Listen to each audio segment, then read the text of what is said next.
क्यों मुख्य धारा से भटकने में मदद कर रही है। एक इंसान का भविष्य मरता है ना, तो वो जिंदा जी मरता, हर रोज मरता है। ये कानून को क्यों आप मानते हैं, जिससे कि युवाओं को करियर खराब होता है, भविष्य खराब होता है। सरकार कब तक सुनेगी, ये प्रॉब्लम नहीं है। सरकार नहीं सुन रही है, वो प्रॉब्लम है। रास्ता बंद ये सरकार कर दिया है, जो हम लोग सरकार को लाए हैं। इतना बेबस मत करिए कि हम लोग को कुछ गलत काम करना पड़े।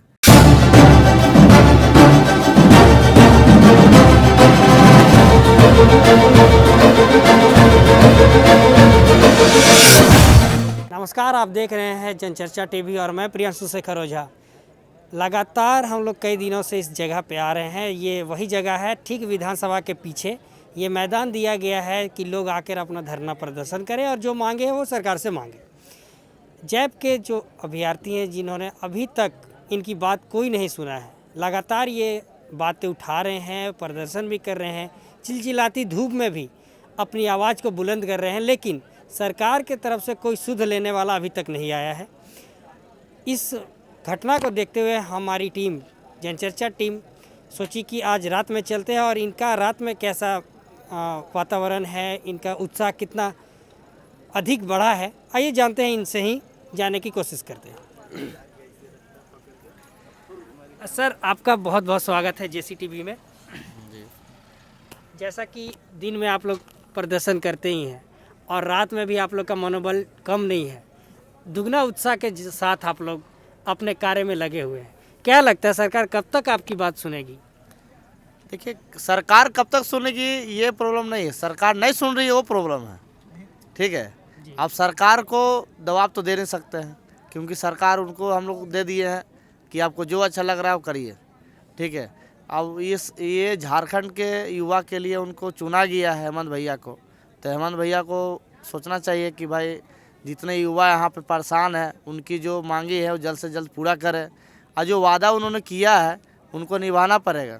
और इसलिए निभाना पड़ेगा कि क्योंकि उनके छोटे से छोटे भाई हम लोग हैं। अब पूरे झारखंड में जितने भी उनके युवा हैं वो उनके अपने भाई हैं, सौतेले नहीं हैं, अपने भाई हैं। तो अपने भाई समझ के उनको हमारी जो मांगे हैं पूरी करनी पड़ेगी। चूँकि आज हम लोग दिन में भी देखे थे कि आपके जस्ट बगल में ही जो कैंप लगा है, ये कैंप होमगार्ड वालों का है। उन्होंने आज सड़क जाम किया था। चूँकि सड़क जाम करने के बाद उनका पानी ख़त्म हो गया, तो वो उनकी समस्या थी।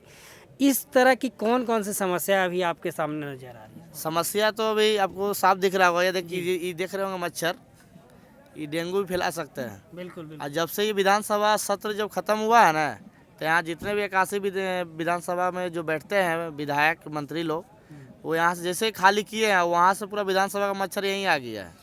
चूँकि ये तो खुला मैदान है और यहाँ गंदगी भी थोड़ी सी, और जो आते हैं वो गंदगी के कारण हो रहा है। तो गंदगी तो विधानसभा से आ रही है ना, सारा गंदगी जो है विधानसभा में उत्पन्न हो रही है। पक्ष विपक्ष जितनी भी गंदगी फैला रहे हैं, हम लोग पे असर कर रहा है। ठीक है, अब हम लोग तो धूप में है। अगर हम लोग सत्ता में लाए उनको, तो कहाँ पे हैं? एसी में बैठे हुए हैं। ठीक है, अब अगर हम लोग पे दुआ करते हैं, अगर हमारी माथे पे हाथ रख देते हैं, तो हम लोग कहाँ नजर आएंगे? ऑफिस में। तो हमको मच्छर नहीं काटेगी। ठीक है, हम भी एसी में रहेंगे।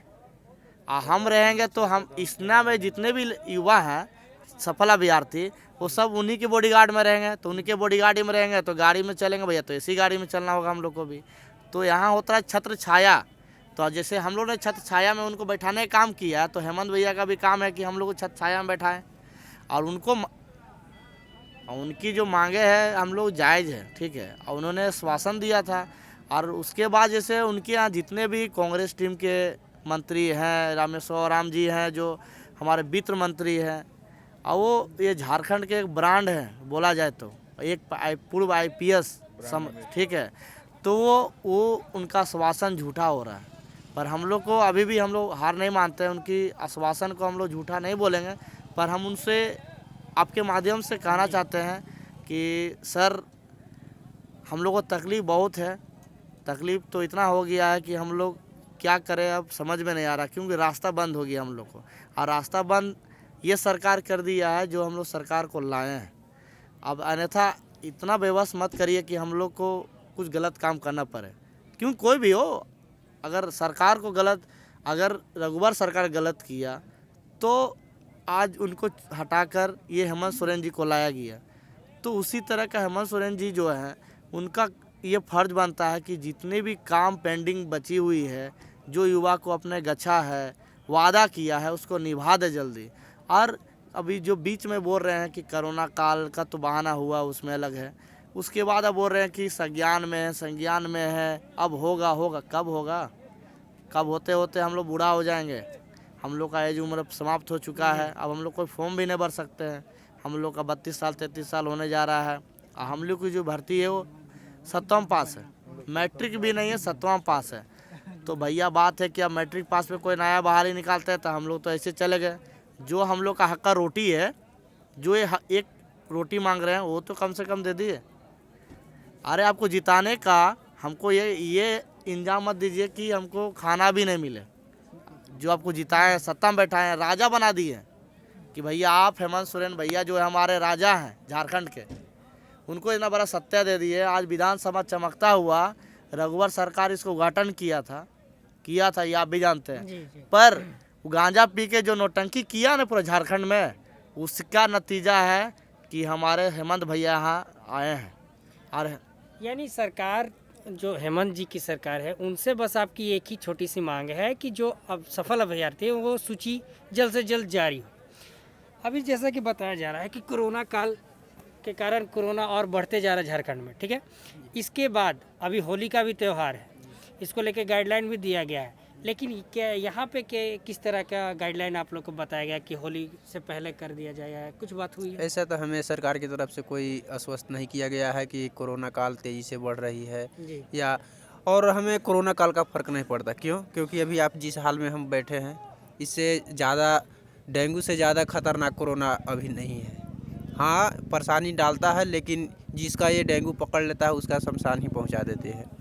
तो मैं सरकार से आपके माध्यम से उनको बताना चाहता हूं और उनसे एक सवाल पूछना चाहता हूं, और मैं आपसे भी गुजारिश करता हूं कि ये सवाल डायरेक्ट जब भी आप उनके पास जाए तो सामने होकर पूछिएगा कि हमारे जैसे देश का जो हमारे देश में जो संविधान है, ऐसा संविधान किसी देश में लागू नहीं होता है। यहाँ स्वतंत्रता का संविधान है और हर व्यक्ति अपने अधिकार के लिए आगे बढ़ के अपना हक मांग सकता है। तो मैं उनसे यही पूछना चाहता हूँ कि हमारे देश के इस संविधान में ऐसा कौन सी धारा लगाई गई है जिसके तहत हमारी वैकेंसी को रद्द करके और उसी से जुड़े हुए हमारे पास जो भी इस विज्ञापन संख्या 2011 में जो बहाली हुई थी, उसका प्रथम मेगा सूची 2015 में निकाल दी गई है और बच गई है कुछ वैकेंसी जो कि लगभग 200 से 300 है। तो मैं उनसे यही कहना चाहता हूं, और हमारे जैसे पूर्ववर्ती सरकार ने बोला थी काल बाधित करके, उन्होंने बोले कि नहीं अब इसका समय सीमा समाप्त हो गया और इस पर अब प्रक्रिया नहीं चालू की जाए। तो मैं उनसे यही पूछना चाहता हूं कि हर सरकार नियम और नीति खुद सरकार बनाती है, विभाग सिर्फ कानून का पालन करती है। सारा कानून बनाने का अधिकार सिर्फ सरकार को होती है। तो हम उनसे यही कहना चाहते हैं कि आखिर ऐसा ये कानून को क्यों आप मानते हैं जिससे कि युवाओं को करियर खराब होता है, भविष्य खराब होता है। अगर ये सरकार जिस नियम अनुसार हम लोग का जो ये मांग है वो पूर्ण नहीं कर दे, विभाग बोल रहे हैं कि नहीं ये तो काल बाधित है, तो काल बाधित क्यों कर रहे हैं? क्योंकि एक काल बाधित की वजह से हम लोग लगभग 300 युवा नर्क में चल जा रहे हैं। सड़क पर छोड़िए ना, नर्क में चल जा रहे हैं। किस हाल में अपना इंसान मर जाता है इसका कोई परवाह नहीं, लेकिन एक इंसान का भविष्य मरता है ना तो वो जिंदा जी मरता, हर रोज़ मरता है। परिवार को हर रोज़ कष्ट झेलना पड़ता है। अगर एक व्यक्ति आज मर गया 10 दिन 15, ज़्यादा से ज़्यादा 2 या 3 दिन उसके परिवार वाले रोते हैं, लेकिन जब उसका भविष्य मर जाता है ना, जब तक जिंदगी रहेगा जब तक उसका परिवार हमेशा रोता रहेगा। तो मैं सरकार से यही हाथ जोड़ के विनती करता हूँ, बार बार हाथ जोड़ के यही विनती करता हूँ कि ये नियम नीति बदल दीजिए, ताकि किसी भी भविष्य में आने वाले युवा को एक कठिनाई न होना पड़े कि काल बाधित करके उनके भविष्य के साथ खिलवाड़ किया जाए। हमारे साथ ऐसा ही खिलवाड़ हुआ है। उन्होंने विभाग का नियम लगा दी कि नहीं ये तो काफ़ी समय सीमा से ही काम कराया जाए। तो भाई समय सीमा से आप काम करा रहे हैं तो मेरी गलती नहीं है। अगर मेरी गलती है तो आइए बोलिए, नहीं तुम्हारी गलती की वजह से लेट हो गया। क्या मैंने कहीं दंगा फसाद किया? क्या मैं कहीं विवादित उग्रवाद से समर्थन लेकर के आपको परेशान करने की कोशिश की? ऐसा तो मैंने कभी नहीं की। तो मेरी जब गलती नहीं है तो सरकार मुझे क्यों सजा दे रही है? विभाग की गलती है, सरकार की गलती है, तो फिर मुझे क्यों सौंप रही है? मुझे क्यों कष्ट दे रही है? मुझे क्यों मुख्य धारा से भटकने में मदद कर रही है? जैसे कि मैं आपसे एक अथी बता देना चाहता हूँ सरकार को। मैंने कुछ न्यूज़ के माध्यम से मैंने जाना हो कि जो हमारे झारखंड का एक मशहूर जो उग्रवादी के टाइप पर थे वो बरजेश सिंह, उनका मैंने बयान पढ़ा पेपर के माध्यम से। आज सोशल मीडिया हो गए, मीडिया चैनल हर किसी के हाथों में मोबाइल हो गए, उसके ज़रिए से एकदम डायरेक्ट टू डायरेक्ट न्यूज़ मिल पहले न्यूज़ मिलती थी पेपर के माध्यम से। मैंने उसे में पढ़ा था, उनका करियर सिर्फ और सिर्फ हमारे ही तरह था। उन्होंने अपने पूरे जीवन में उनका एक ही सपना था कि जब भी करूँ तो मैं सरकारी जॉब करूँ, और वो सरकारी जॉब के लिए लगातार मेहनत करते रहे, ठीक जैसे कि हम लोग लगातार मेहनत करें। और जब उनको नहीं मिला तो अंत में मुख्य धारा भटक करके उन्होंने उग्रवादी को अपनाया, और उग्रवाद अपनाया तो ऐसा उग्रवाद उन्होंने अपनाया जिसे कि सरकार को तंग कर दिया। और लास्ट में उन्होंने अपने आप को, शायद मैं ये कन्फर्म नहीं कर सकता हूँ कि उन्होंने आत्मसमर्पण किया था या उसे मार दिया गया था। मैं इस पर तो स्पष्ट रूप से प्रकाश नहीं डाल सकता हूँ क्योंकि मुझे विशेष जानकारी नहीं है। तो मैं सरकार से यही कहना चाहता हूँ, हो सकता है कि मैं मुख्य धारा से न भटकूँ अपने परिवार को देखते हुए, लेकिन हमारे पास जो भी इस 300 लड़के की सीट वैकेंट है, हो सकता है कि अगर 3 भी लड़के मुख्य धारा से भटक जाए तो मुख्य जो मरता सो क्या नहीं करता। तो उस स्थिति से मैं सरकार को यही बताना चाहता हूं कि हमारे जीवन के साथ खिलवाड़ न करे। हमारी मांग है द्वितीय मेगा सूची। मैंने कोई सिर्फ ये नहीं कहा कि मैंने जितने लोग बैठे हैं सबकी नौकरी दे दीजिए, नहीं, मुझे वैसा नहीं है, स्वार्थ मैंने नहीं करता हूं। हाँ, इसमें आप योग्यता जो भी है उस योग्यता को जारी कर दीजिए। जो भी बच्चे हैं 300 है, 300 घर, इसमें लगभग 30 से 40 हज़ार से ऊपर लाखों लड़के लोग दौड़े थे, उसमें 30-40 हज़ार लड़के लोग क्वालिफाई किए थे, लेकिन 1020 के ही नियुक्ति देनी थी। नियम अनुसार ठीक है 1020 के दिए, जिसमें 700 लगभग 800 आप दे दिए हैं, बच गए हैं 200 से 250। तो आप उनको दे दीजिए, जब आप घोषणा किए हैं तो उनको दे दीजिए। यानी जो भी आपकी मांगे हैं वो सरकार के खिलाफ नहीं है, बस सरकार से आप लोग का रिक्वेस्ट है कि वो जल्द से जल्द अपना सूची क्या चाह रहे हैं सर, कहना कि यही है आपके माध्यम से हम कैसे सरकार, जो 2 सरकारें के बीच में जो है हम लोग युवा फंसे हुए हैं। हम लोग 2 रास्ता जब बीच में फंस जाता है ना, तो वो बीच में जो है फंसा हुआ वो फंस जाता है। ठीक है, हम लोग वही दो सरकार, जैसे हम लोग रघुवर सरकार, ये हेमंत सोरेन, तो ये दोनों के चक्कर में हम लोग जो युवा है ना फंसे हुए हैं।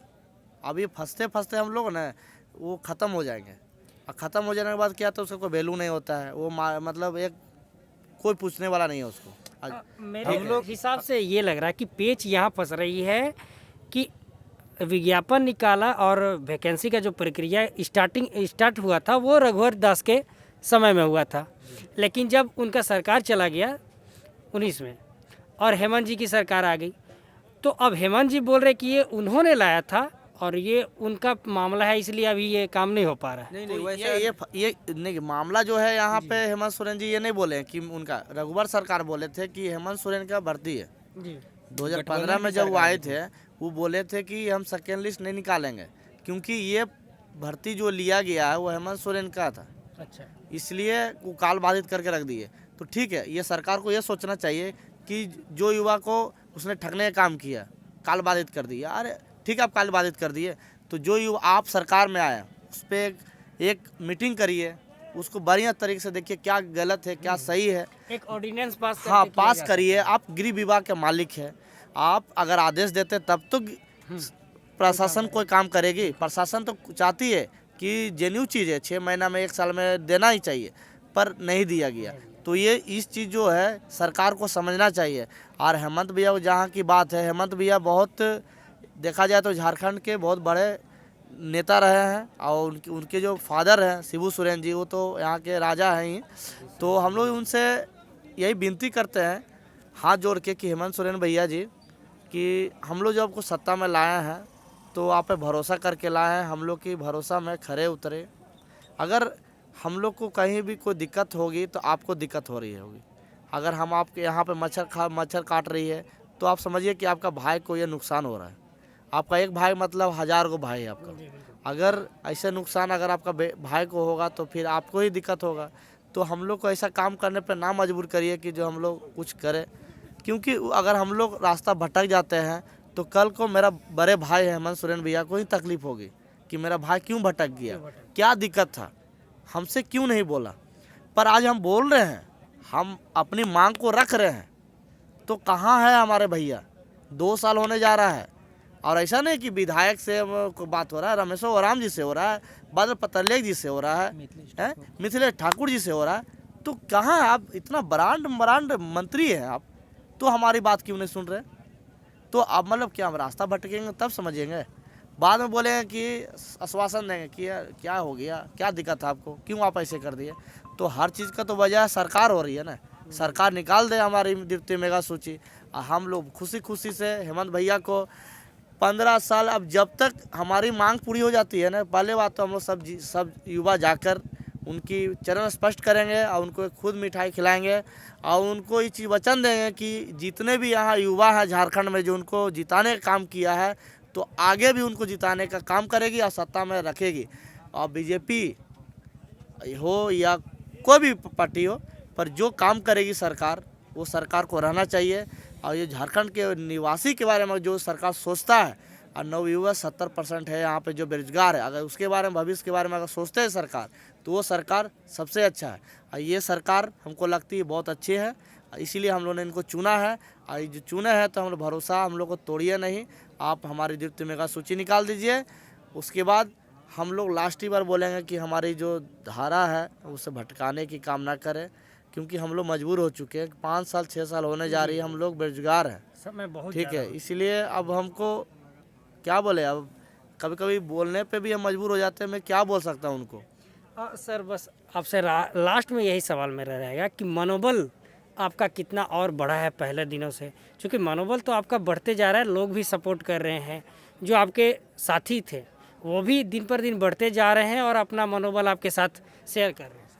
देखिए, जहाँ साथी मेरे हैं 24 जिला के हैं, सभी को कुछ ना कुछ प्रॉब्लम है, फिर भी यहाँ पे सब जुटे हुए हैं। हम लोग जैसे लगभग देखा जाए तो जैसे 300-400 के बीच लगभग हम लोग यहाँ पे धरना में बैठे हुए हैं, तो हम लोग मनोबल यहाँ टूटा नहीं है। पर मनोबल हम लोग का और ऊंचा तब होता है जब पक्ष विपक्ष के कोई नेता अगर हमारे आते, हमारी जो यहाँ पे दुख है, क्या हम ये ज़िंदगी जी रहे हैं, अगर इसके बारे में वो जानकारी भी ले लेते हैं, तो हम लोग को लगता है कि हम लोग यहाँ जो बैठे हैं, हम लोग का कुछ 10% काम हुआ है, 90% काम हुआ। पर अभी तक जो यहाँ विधानसभा सत्र भी चला, उसमें हमारे कोई पक्ष नेता आए नहीं देखने के लिए।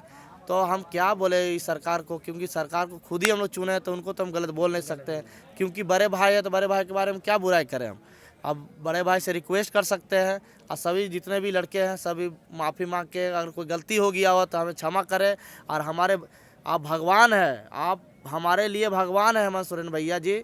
और हम आप बार विनती करें कि हमारी द्वितीय मेगा सूची निकाल दीजिए और हम लोग को जो बेरोजगारी है उसको दूर कर दीजिए, क्योंकि हम लोग का अब ख़त्म हो चुके हैं।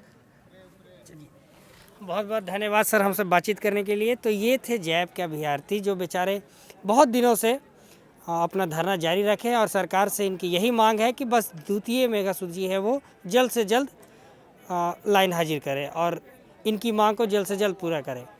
कैमरामैन विवास के साथ मैं प्रियांशु शेखर ओझा, जनचर्चा टीवी रांची।